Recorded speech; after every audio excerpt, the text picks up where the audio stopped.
Hello friends, welcome to our channel. என்னோட சேனலை நீங்கள் ஃபஸ்ட் டைம் பார்க்குறீங்களா ஃப்ரெண்ட்ஸ்? மறந்துடாமல் சப்ஸ்கிரைப் பண்ணுங்கள்.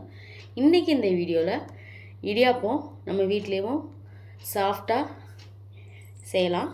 அதுவும் நார்மலாக மாவு பிணைஞ்சு செய்யாமல் இட்லி ஊற்றி புளியிற மாதிரி.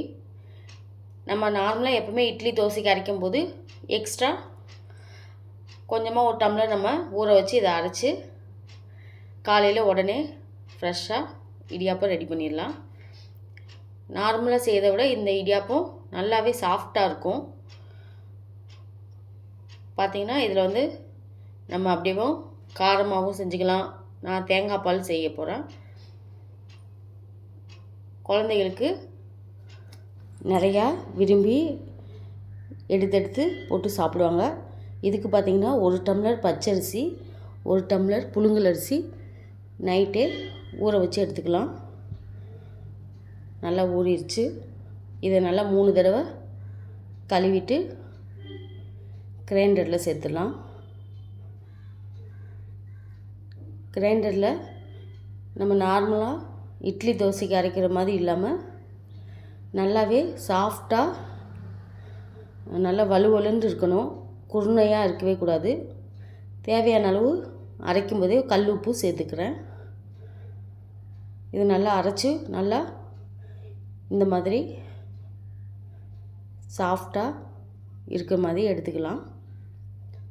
இதை ஒரு இட்லி பானையில் இட்லி தட்டில் காட்டன் கிளாத் போட்டு கரெக்டாக இட்லி வேக வைக்கிற மாதிரியும் ஊற்றி ஒவ்வொரு குழிக்கும் ஒவ்வொரு கரண்டி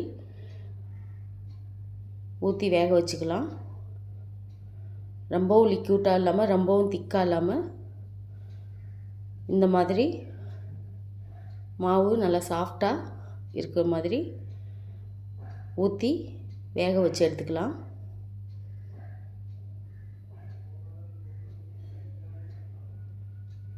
நம்ம இதை அரைக்கும் போதே உப்பு சேர்த்ததுனால இப்போ தேவையில்லை. இது பார்த்திங்கன்னா ஒரு 5 நிமிஷமே போதும், வெந்துடும்.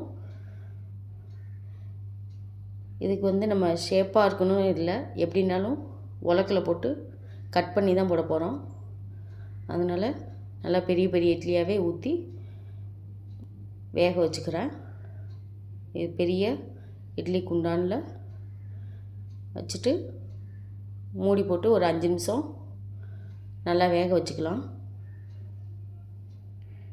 இது வேகிறதுக்குள்ளேயும் நம்ம தேங்காய் பால் ரெடி பண்ணிடலாம். தேங்காய் அதுக்கு ஒரு தேங்காய் பெரிய தேங்காயாக எடுத்திருக்கேன்.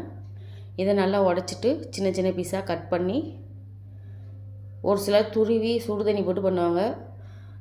அதெல்லாம் பண்ணுறதில்ல. ஈஸியாக ஃபாஸ்ட்டாக பண்ணுறதுக்காக கட் பண்ணிவிட்டு மிக்ஸி ஜாரில் போட்டு நல்லா இது போல் அரைச்சி எடுத்துட்டு நல்லா ஒரு பெரிய வடிகட்டியில் சேர்த்து வடிகட்டி எடுத்துக்கிறேன். அரைக்கும் போதே ஒரு பீஸ் ஏலக்காய், தேவையான அளவு கொஞ்சமாக சர்க்கரை சேர்த்து, ஆல்ரெடி தேங்காய் பால் இனிப்பாக தான் இருக்கும், அதனால் கொஞ்சமாக சர்க்கரை சேர்த்து ஒரு ஏலக்காயும் அரைக்கும் போதே சேர்த்துட்டு இதுவும் ஃபாஸ்ட்டாக ஒரு 5 நிமிஷத்தில் ரெடி பண்ணிடலாம். இட்லி பார்த்திங்கன்னா வெந்துருச்சான்னு லைட்டாக எப்பயும் இது பண்ணுற மாதிரி கையில் ஒட்டாத மாதிரி ஒரு குத்தி பார்த்தாலே தெரிஞ்சிடும். இதை அப்படியே பிளேட்டில் மாற்றிட்டு, இது பார்த்திங்கன்னா நல்லா பெரிய பெரிய இட்லியாகவே ஊற்றிருக்கேன். அதனால் ஒரு 2 கட் பண்ணி கூட போட்டுக்கலாம். உலக்கு இது பார்த்திங்கன்னா நல்லா கார் ஓட்டுற மாதிரி வீல் மேலே இருக்குது. அதனால் பசங்களும் ஆசையாக நான் செய்கிறேன் நீ செய்கிறேன்னு சொல்லிவிட்டு கரெக்டாக உலக்கு கீழே ஒரு சின்னதாக ஒரு தட்டு வச்சுட்டு இட்லியை இதில் உள்ளே சேர்த்து கொஞ்சம் சூடாக இருக்கும் போதேவும் போட்டுட்டு நம்ம எடுத்துட்டோம்னா ஈஸியாகவும் உடனே சாஃப்டாக வந்துடும். பார்த்திங்கன்னா நான் செய்கிறேன் நீ செய்கிறேன்னு சொல்லிவிட்டு அது சுற்றுறதுக்கேவும் வீட்டில் எப்போவுமே சின்ன வயசுலேருந்தே சண்டை போடுவானுங்க 3 பசங்களுமே. கீழே ஒரு ஆள் பிடிச்சிக்கிட்டு பண்ணால் ஈஸியாக இருக்கும். இப்போ ஒரு ஆளாகவே இப்படி காலில் கூட வச்சு அழுத்திக்கலாம். அந்த மாதிரி இந்த நார்மலாக மாவு பனைஞ்சு அந்த இடியாப்ப உலக்கில் கையிலே நம்ம அழுத்தி புளியும் போது அதை விட இது ரொம்ப ஈஸியாகவும் இருக்கும், சாஃப்டாகவும் இருக்கும். அதுவும் இல்லாமல் இந்த இதில் பண்ணும்போது நம்ம வந்து இதில் உங்களுக்கு ஒன்றோடு ஒன்று ஒட்டாமல் ஃபுல் டேவும் அப்படியே சூப்பராக அப்படியே ஒரே மாதிரியே இருக்கும், சாஃப்டாகவே. இப்போ பையன் எனக்கு தேவையானது அளவு செஞ்சு சாப்பிட்டுட்டு அடுத்த பொண்ணு அவளுக்கு தேவையானது இப்படி அவங்கவுங்க அந்த கொஞ்ச நேரம் அந்த வீலை சுற்றுறதுக்காகவே இடியாப்பம் சின்ன பிள்ளையிலேருந்தேவும் நான் செய்கிறேன் நீ செய்கிறேன்னு சொல்லிவிட்டு போட்டி போட்டுக்கிட்டு நான் செய்கிறேன் அப்படின்னு சொல்லிட்டு சின்ன வயசுலேருந்து இந்த மாதிரி தான் இந்த இடியாப்ப அச்சில் புளியணுன்னா மட்டும். ஏன்னா இது இப்போ வீல் மாதிரி இருக்கும், இன்னும் வசதியாக சாஃப்டாக ஒரு மாதிரி ஈஸியாக இருக்கும். இதில் வந்து மோஸ்ட்லி பசங்க வந்து தேங்காய் பால் போட்டு சாப்பிட தான் விரும்புவாங்க. ஒரு சிலர் வந்து காரமாகவும் வேணுனாலும் செஞ்சு சாப்பிட்லாம். ஆட்டுக்கால் பாயா அந்த மாதிரி கூட வச்சு சாப்பிட்டாலும் நல்லாயிருக்கும்.